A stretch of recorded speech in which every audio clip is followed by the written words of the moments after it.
Hi, and welcome back to U.S. History with me, Mr. Snyder. Today, me and my friends, the Avengers here, are going to tell you about the end of the Cold War in 1989, 1990, and 1991.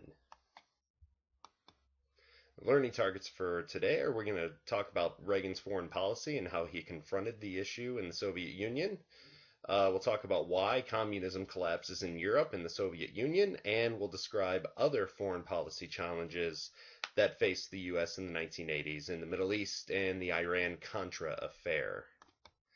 So Gorbachev, Mikhail Gorbachev, takes over in 1985 and begins a new Soviet era of reform. He's a very progressive president. And he's famous for his birthmark on his head, which to me looks like an eagle spitting fire, but that's just me. He introduces two new programs, Glasnost and Perestroika. And I'm sure I'm not pronouncing those correctly, but I'm pretty close for an American.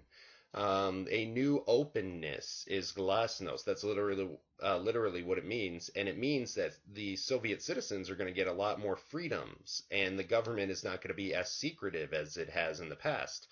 And that literally means a new openness. And so he's trying to pressure the Communist Party officials into doing what he wants by giving Soviet citizens more power, more freedom, especially freedom of speech.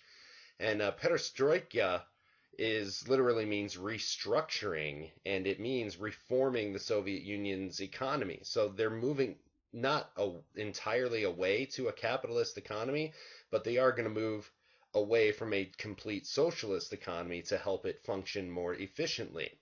So this is the USSR trying to keep up with the United States in the arms race, and they are unable to do it. So they're having to reform and try new things that ultimately won't work. And perestroika is argued to be the policy that is the cause of the collapse of the Soviet Union and the end of communism in Eastern Europe and the end of the Cold War. So Reagan wants to challenge his goal. Remember, conservatives want a strong national policy, national defense against communism, and he wants to challenge communism at every turn without provoking war. That means everywhere around the world.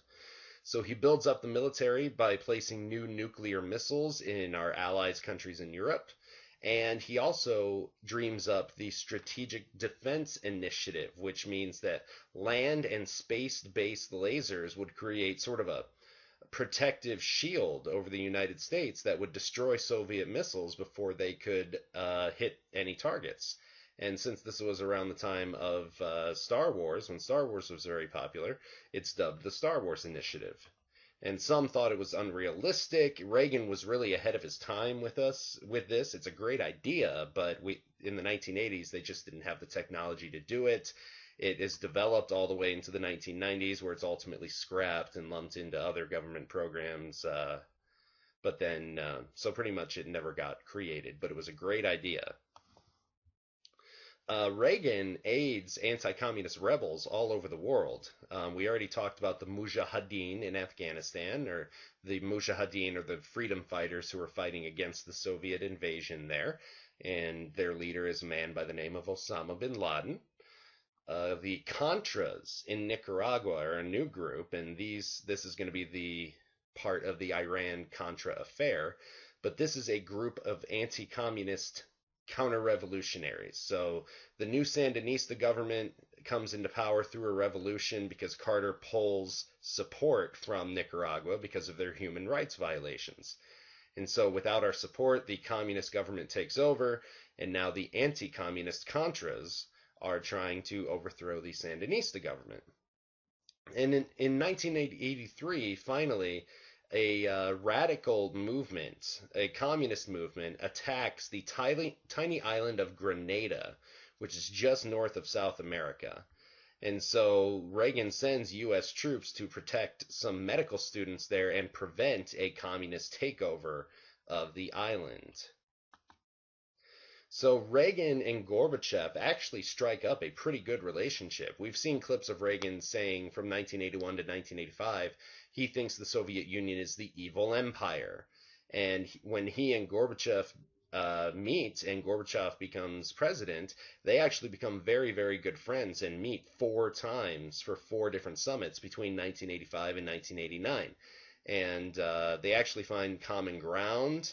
Reagan says that the Soviets, with their reforms, basically they were trying to get the United States to compromise on some things, and the U.S. would not compromise. And Reagan held his ground against the more politically experienced Gorbachev.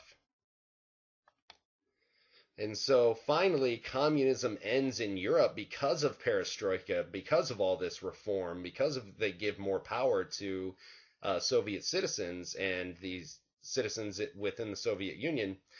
The East German government falls and basically collapses, and then they do not stop East Berlin from opening the gates to West Berlin, and the Berlin Wall is torn down. First by sledgehammers and symbolic, basically they take out one piece and let people walk to either side, and then they tear the whole thing down. But this event symbolizes the end of communism in Europe, and Germany eventually in the next few years will reunite into one country instead of being East and West Germany. Communism also falls in the countries of Poland, Hungary, Czechoslovakia, Bulgaria, Romania, Albania, and Yugoslavia, all in the next 2 years, from 1989 to 1991. For the most part, it was bloodless. There was no battles. It was all done politically. But in one country, and I'll show you the video in class, it was pretty violent, and the person would not go without a fight.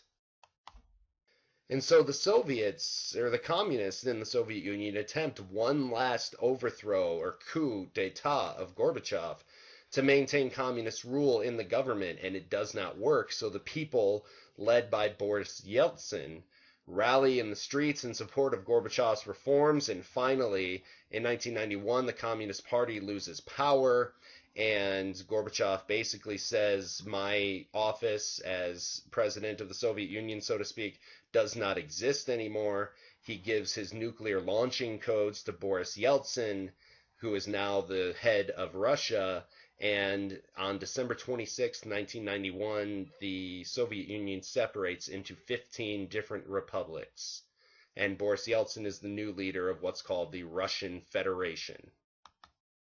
And here you can see a picture of all the post-Soviet states. All those countries were a part of the Soviet Union, but now they are all different states. I'm sure some of the countries you haven't even heard of, but Azerbaijan, Kazakhstan, Kyrgyzstan, Uzbekistan, Turkmenistan, Tajikistan, Moldova, Russia, Lithuania, Latvia, Estonia, Belarus, Armenia, all of those countries, not to mention Georgia, a part of the former parts of the Soviet Union. And so there's an argument over, did Reagan win the Cold War? It's a historical argument, and there's sides to both. Reagan quickly built up our economy and increased defense spending, and this quickened the collapse of the Soviet economy because they couldn't keep up. And Gorbachev has to promote reform at home to try to keep up, and he has to give up control of Eastern Europe, and that allows them to revolt from communism. People who say that Gorbachev's own reform policies were the things that opened the door to rebellion against communist rule in Eastern Europe, and they also challenged communist rule within the Soviet Union. So essentially, the Cold War, all this tension the whole time, just kind of fizzles out at the end of the 1980s. And so Bush establishes what's called the New World Order. We are the only superpower left. Bush and Yeltsin established friendly relations between the United States and Russia. And so we have new questions to ask. Should we decrease our military spending since we don't need to compete with the Soviet Union anymore? And what direction should we take our foreign policy since we're the only superpower now? And pretty soon in the 1990s, we'll learn that we have to become basically the world's police to prevent chaos and restore order in certain parts of the world. Finally, the Iran-Contra Affair. Basically, there are terrorist groups in Lebanon who have Americans being held hostage. And the U.S. basically wants to sell weapons to Iran starting in 1985 in exchange for Iran's promise to use their ties to these terrorist groups to release the American hostages. And this is illegal because the U.S. has the policy not to negotiate with any terrorists.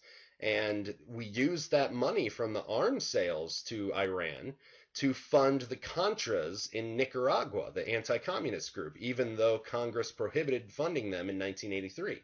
So there's two illegal things going on here that is investigated. Reagan escapes without any criminal charges because he basically delegated everything to his subordinates, his secretaries. And he didn't know anything about this illegal scheme. And Oliver North, a top aide to Reagan, was convicted for the affair and spent some time in prison and now is a correspondent for Fox News, I believe, a military strategist, whatever. And in the Middle East, in 1982, our Middle Eastern policy, Reagan sends 800 Marines to Lebanon to help keep the peace in a civil war, but he pulls them out when a truck bomb kills 241 Marines in the capital of Beirut. And so Marines get pulled out next year, and we say we're not going to deal with that. And we also fought with anti-U.S. Libya, because Libya supported terrorist groups all the way up through the early 2010s. They're led by Muammar al-Gaddafi all the way up through the 2010s in the Libyan civil war.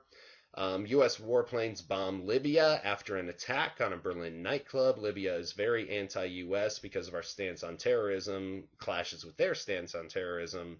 And finally, al-Gaddafi is killed in the Libyan civil war.